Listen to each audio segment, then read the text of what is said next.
Bien, como habíamos quedado luego de la reunión que mantuvimos con las estudiantes, los estudiantes del curso, con la mayoría de ellos, les voy a grabar un video que trataré que sea como máximo de 30 minutos, de 25 a 30 minutos, eh, exponiendo los elementos, las categorías principales de lo que hubiese sido la cuarta clase sincrónica de la materia Derechos Humanos, Sociedad y Estado.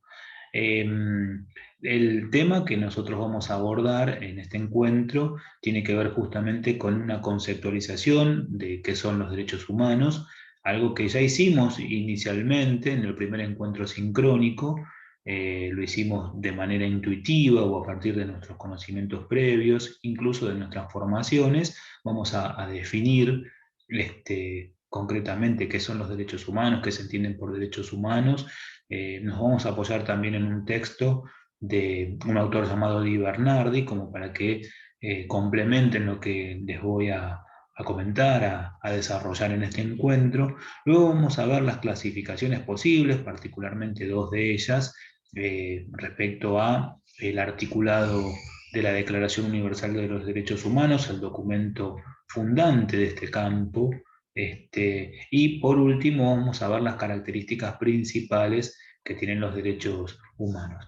Para eso voy a compartir un PowerPoint que luego también se los voy a enviar, y voy a ir desarrollando los contenidos juntamente con este PowerPoint. Por tanto, voy a compartir pantalla y, y vamos a ir desarrollando las diapositivas a medida que también transcurre la exposición. Eh, Bien, la primera diapositiva es genérica, es de presentación justamente de la materia.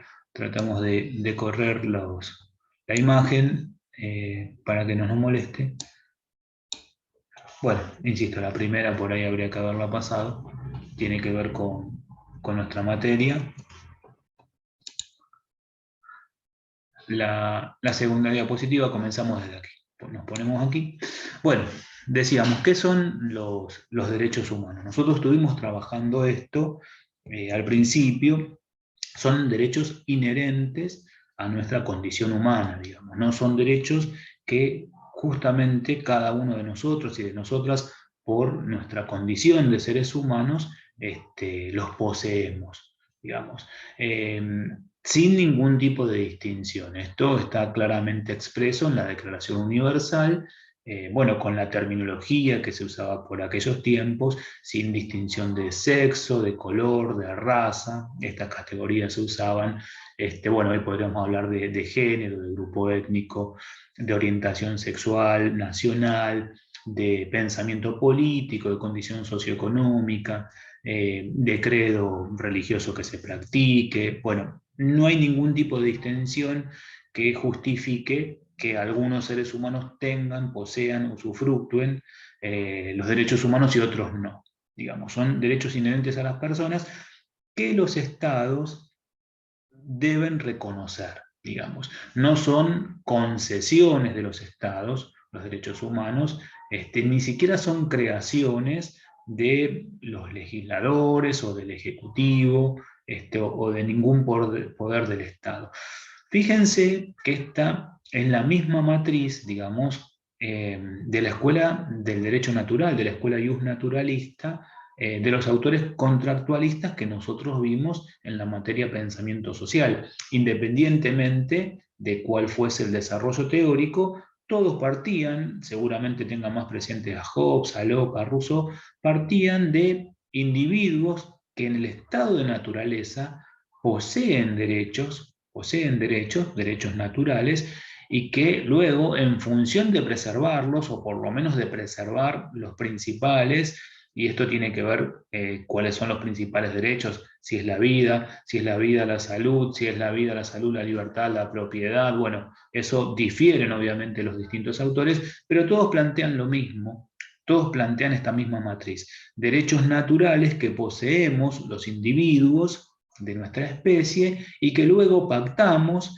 llevamos adelante un acto deliberado voluntario, racional, para preservar esos derechos, o por lo menos los principales de esos derechos. Y el Estado se compromete, y así surge, dentro de este esquema, dentro de esta cosmovisión, así surge el orden político. Bueno, esta matriz explicativa está presente obviamente en la Declaración y en el campo de los derechos humanos. Son los estados que reconocen derechos inherentes, derechos que los humanos tenemos por nuestra condición de tales. Bueno, trato de seguir el orden de la diapositiva, así no nos vamos perdiendo. Los estados se comprometen en el marco de la comunidad internacional, en el marco de la comunidad internacional organizada, esto es, frente a otros estados en el seno de Naciones Unidas, particularmente para con los derechos humanos del Sistema Internacional de Protección de Derechos Humanos, o eventualmente en el seno de la OEA, de la Organización de Estados Americanos, para el caso del Sistema Interamericano de Derechos Humanos. Se comprometen a respetar los derechos humanos de las personas que habitan, que residen, incluso que transitan por su territorio, y en el caso de que los violentaran, los incumplieran o que se sucedan situaciones de violación a los derechos humanos, se someten a la jurisdicción internacional a los efectos de investigar los hechos ocurridos. Tal es así este compromiso que el Estado asume frente al conjunto de la comunidad internacional organizada, que ni siquiera la propia dictadura cívico-militar, en el pleno desarrollo, en el pleno ejercicio del terrorismo de Estado, pudo evitar que la Comisión Interamericana de Derechos Humanos de la Organización de los Estados Americanos se constituyera en Argentina en el año 1979 ante las denuncias de violaciones masivas a los derechos humanos que se estaban desarrollando justamente en esa época nefasta de la historia argentina. Porque el Estado argentino había refrendado los pactos interamericanos de protección de derechos humanos y por tanto debía someterse en este caso a la investigación, a la observación e inclusive a que una comisión de un organismo internacional se constituyera en nuestro país, aún en esos tiempos tan asiagos, so pena de ser luego sancionado, obviamente, y ser caracterizado como un Estado violador de los derechos humanos, que por supuesto lo era, pero la dictadura no iba a permitir que esto surgiera a partir de impedir a una comisión el ejercicio de sus funciones. Luego sabemos lo que sucedió con ese informe, lo que constató ese informe, bueno, eso tiene que ver digamos, con cómo fue sucediendo la historia, pero lo que quiero definir conceptualmente es que el Estado argentino, por haber firmado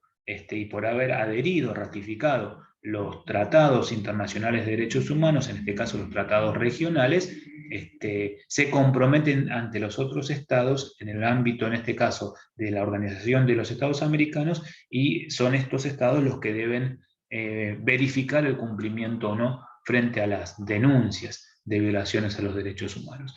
Bien, los derechos humanos desde esta perspectiva son un límite al poder estatal. Esto vamos a ver que se presta a debate. Algunos plantean que los derechos llamados civiles y políticos funcionan de esta manera, funcionan como un límite frente al poder del Estado. Esto tiene que ver con el origen de estos derechos que ahora vamos a analizar, y que hay otros derechos, los económicos, sociales y culturales, que en realidad no es que limitan la capacidad de acción del Estado, sino que en realidad plantean un Estado activo que debe promover el cumplimiento. Entonces habría una diferencia entre los tipos de derechos. Hay quienes cuestionan estas obligaciones porque aún en aquellos derechos en donde los Estados en principio se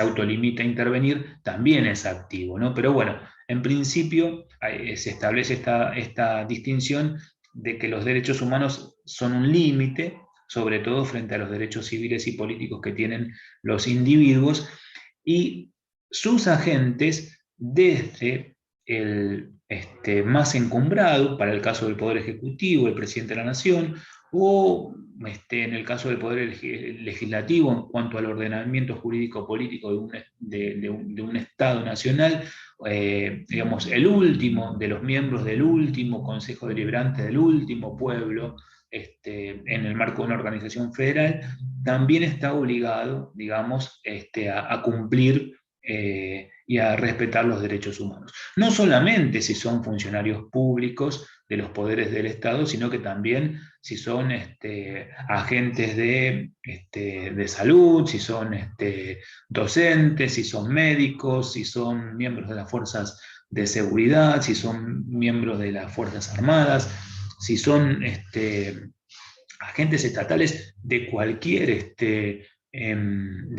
organismo, están obligados a cumplir los derechos humanos, ¿no?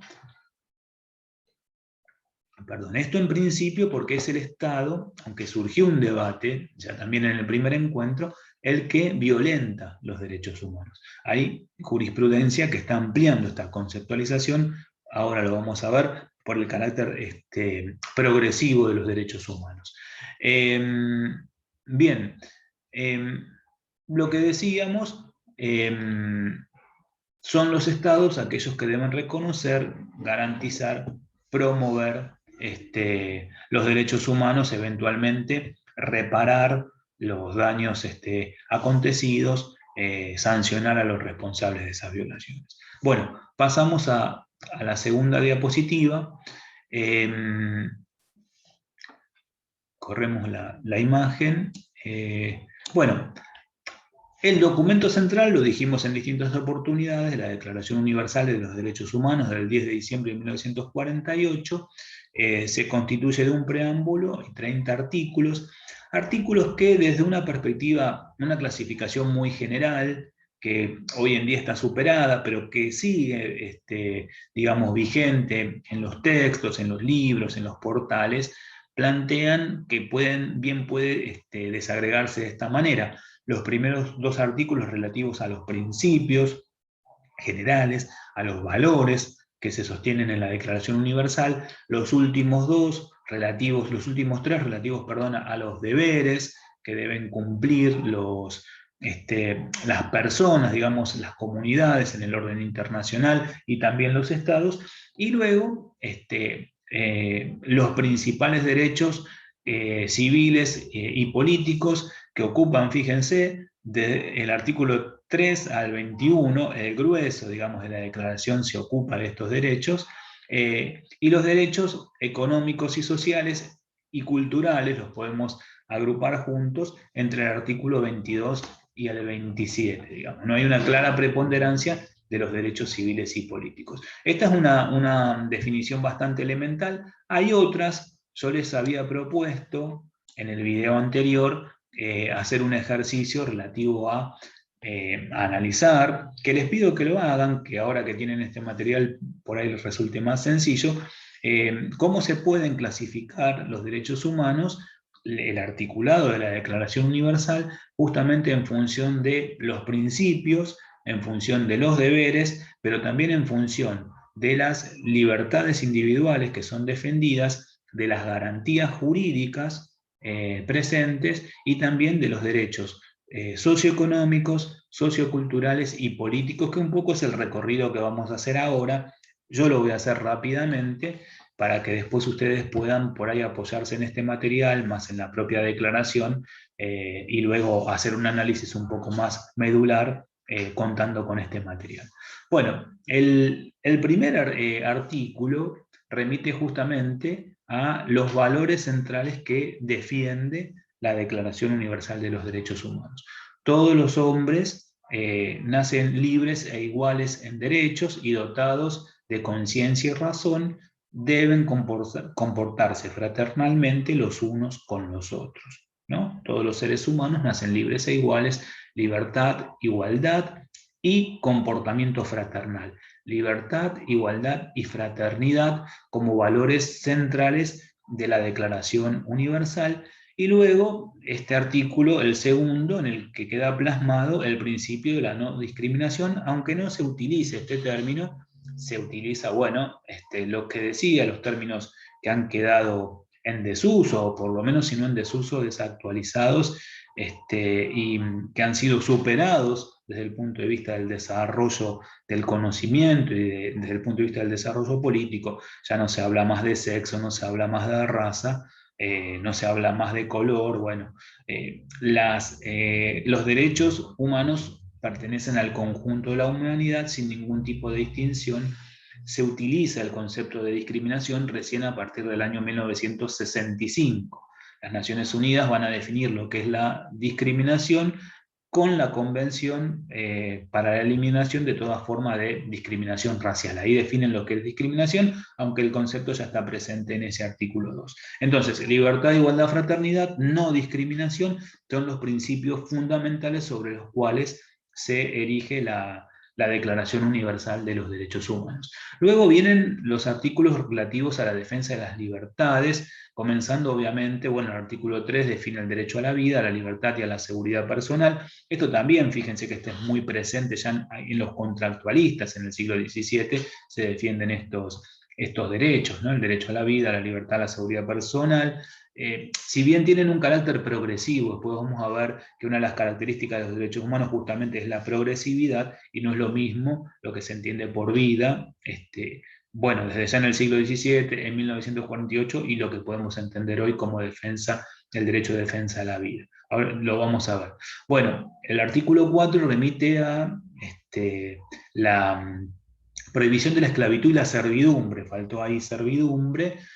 Bueno, lo mismo, en esos momentos se hablaba de esclavitud en términos más clásicos, si se quiere, en términos de prohibir la propiedad de una persona por otra. Hoy podemos pensar que el término esclavitud no se define exactamente de esta manera, sino que hay situaciones de esclavitud en donde no hay una compraventa de personas, pero sí hay un sometimiento de manera tal de llevarlo a una explotación que degrade la condición humana, las situaciones de trata y demás, ¿no? Bueno, el artículo 4 lo que hace es justamente plantear que ningún ser humano puede ser degradado a esa condición ni de servidumbre ni de esclavitud.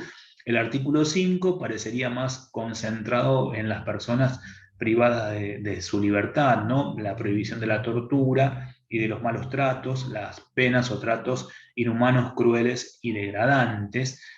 Bueno, decía, personas que están en situación de privación de la libertad, presos, pero también personas que están internadas en institutos, digamos, en institutos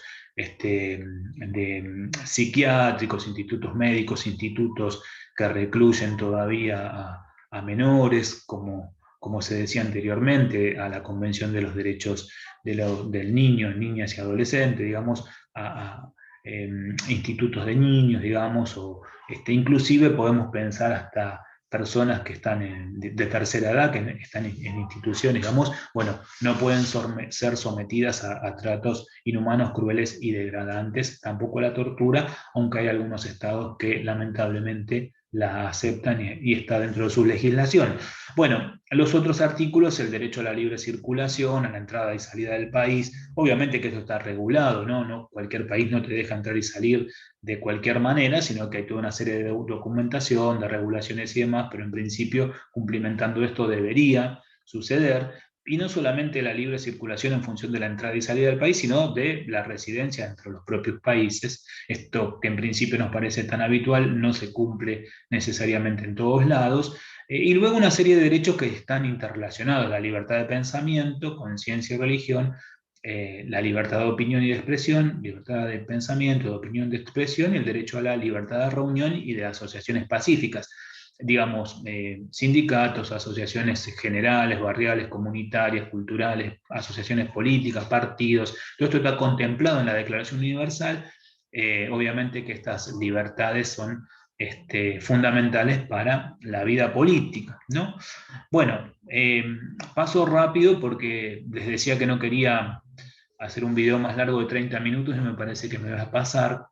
Hay un conjunto de derechos que están establecidos en la Declaración Universal que tienen que ver con las garantías jurídicas. Bueno, el artículo 6, todas las personas somos sujetos de derecho.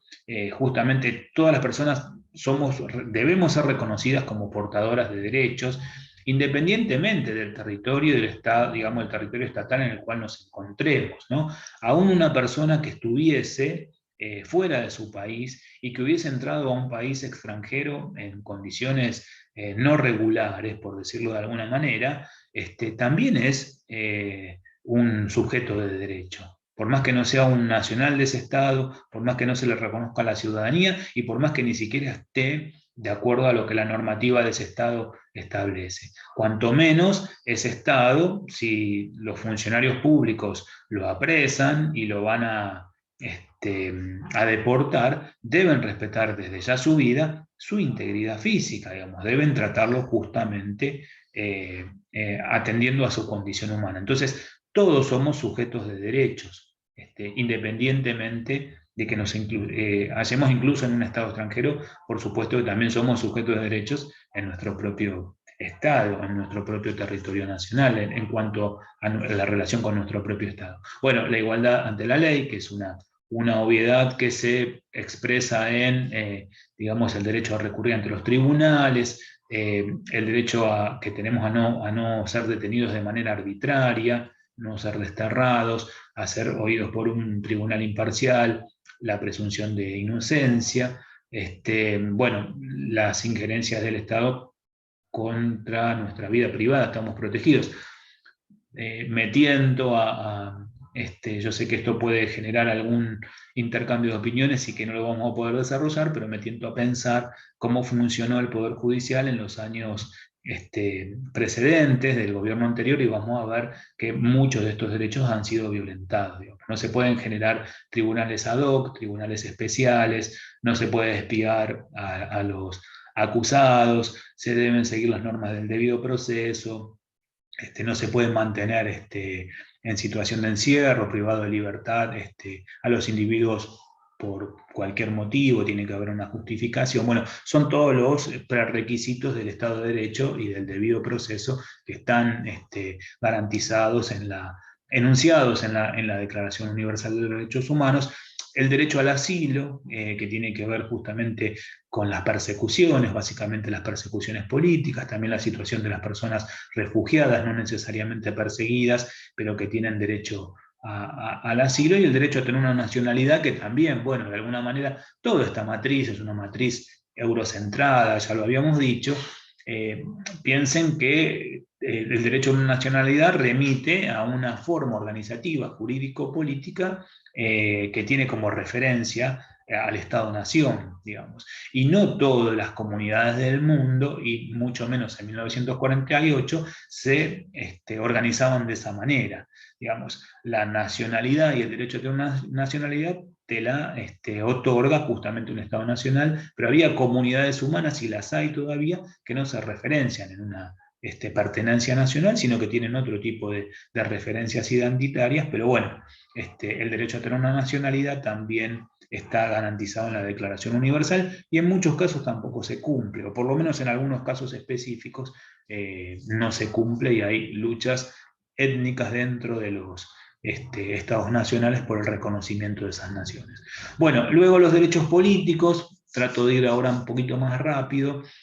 Bueno, el derecho a participar en el gobierno, a elegir o a ser elegido, y bueno, a tener un orden internacional acorde justamente a la participación, no solamente en el ámbito nacional, sino en el ámbito internacional, de la comunidad internacional. Bueno, los derechos socioculturales, socioeconómicos, derecho al matrimonio, esto nos parece por ahí una obviedad, pero no en todas las culturas se desarrolla de la misma manera. Derecho también a poder elegir la persona con la cual conformar una familia, conformar una unidad. La familia está definida como el producto del matrimonio. Piensen que esto es 1948, se piensa más en la familia nuclear, en la familia tipo, entre comillas, como la unidad básica de la sociedad, ¿no? Es una definición, aquí está muy clara la predominancia de la Iglesia Católica en esta definición de familia.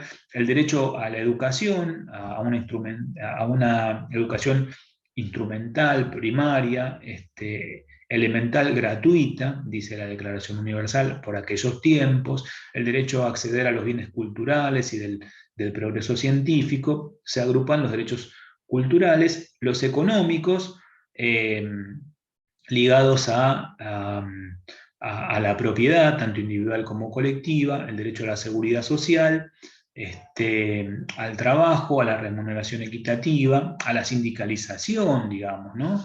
También a los reclamos, la igualdad de remuneración por igual trabajo, al descanso y al tiempo libre, a las vacaciones pagas, pero además que las jornadas laborales estén restringidas, que haya descanso entre una jornada laboral y otra, el usufructo del tiempo libre, también entre las semanas, también entre los meses, digamos, las vacaciones pagas y demás, a un derecho, a un nivel de vida adecuado, ¿no?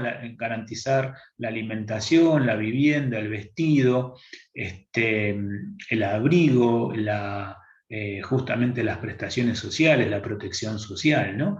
Y finalmente, como decíamos, los deberes que tienen que ver con los deberes que tiene el individuo hacia la comunidad. Muy interesante ver esto justamente en este contexto con lo que está ocurriendo respecto a la rebeldía de algunos ciudadanos e incluso hasta de alguna jurisdicción para con las definiciones de política pública que tienen que ver con el cuidado de salud. Los individuos deben, digamos, actuar de manera tal de proteger a su propia comunidad. Eso es muy interesante, véanlo en el artículo 29 y el artículo 30 que plantea que la declaración nunca puede interpretarse en contra de de los derechos que proclama, lo que es bastante difícil porque plantea derechos contradictorios que pueden entrar en colisión, ¿no? El derecho a la propiedad, por ejemplo, básicamente puede entrar en colisión con el derecho a la salud, con el derecho a la educación, bueno, con el derecho al trabajo, digamos. Entonces ese artículo es un tanto complejo de interpretar literalmente. Bueno, me apuro en función del tiempo porque estamos cerca de los 30 minutos.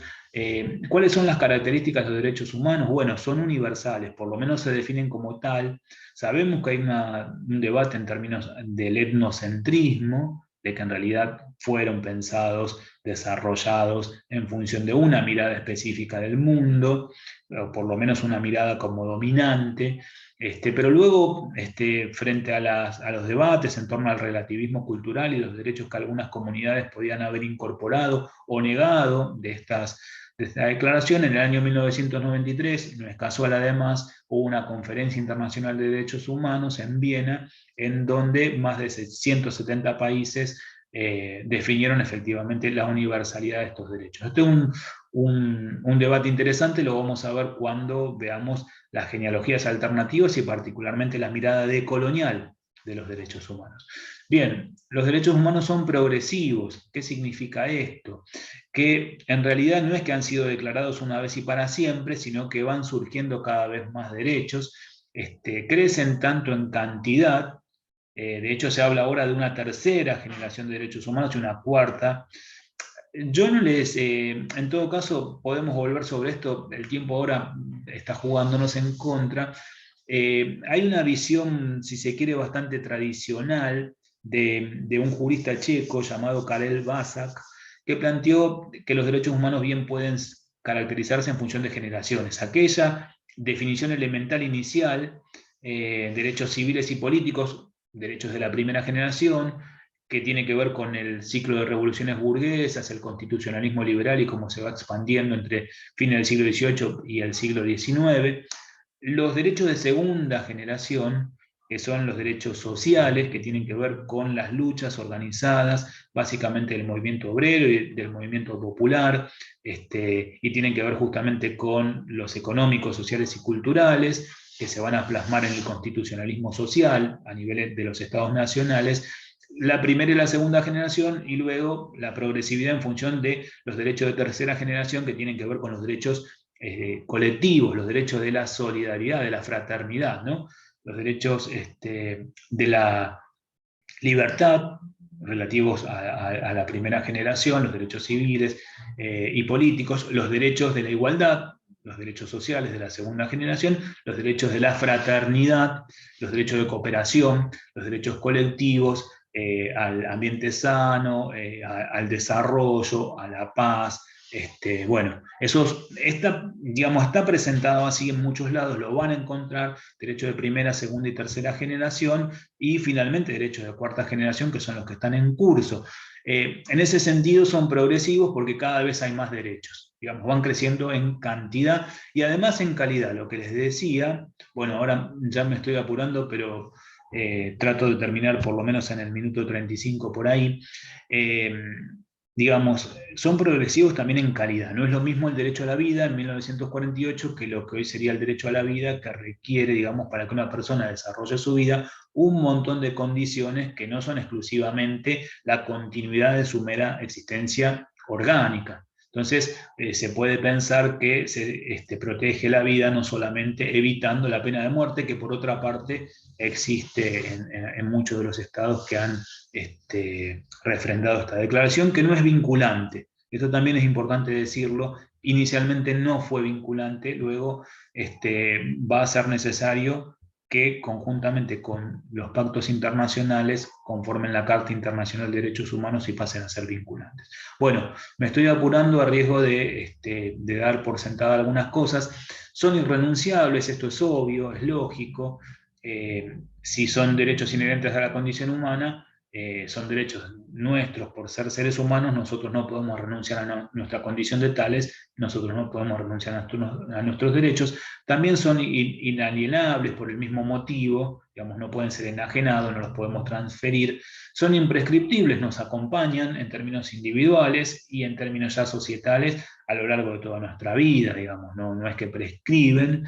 Y finalmente son indivisibles, ¿no? Esto también tiene que ver con esa crítica respecto a derechos civiles y políticos, derechos económicos, sociales y culturales, como si fuesen diferentes. Después vamos a ver que esto tiene una pequeña trampa. En definitiva, todos los derechos están interrelacionados y no hay posibilidad de usufructuar unos y no usufructuar otros, so pena de que aquellos primeros se vean afectados, ¿no? Bueno, podríamos pensar ejemplos, pero una persona a la cual no se cumple el derecho a la educación seguramente va a quedar afectada en el goce de otros derechos, como pueden ser la libertad de expresión, de opinión, o van a estar limitados esos derechos seguramente en una sociedad en donde justamente la educación es transversal, es, digamos, extendida, y en donde la comunicación que se establece en los canales más habituales requiere de una formación previa en los sistemas formales de enseñanza.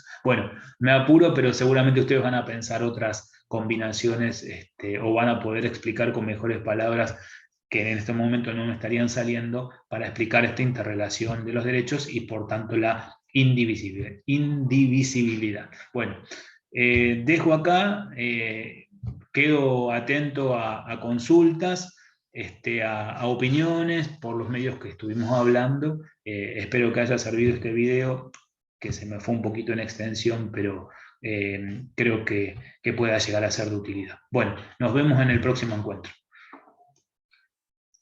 Dejo primero de compartir pantalla y ahora sí finalizamos el encuentro. Les mando saludos.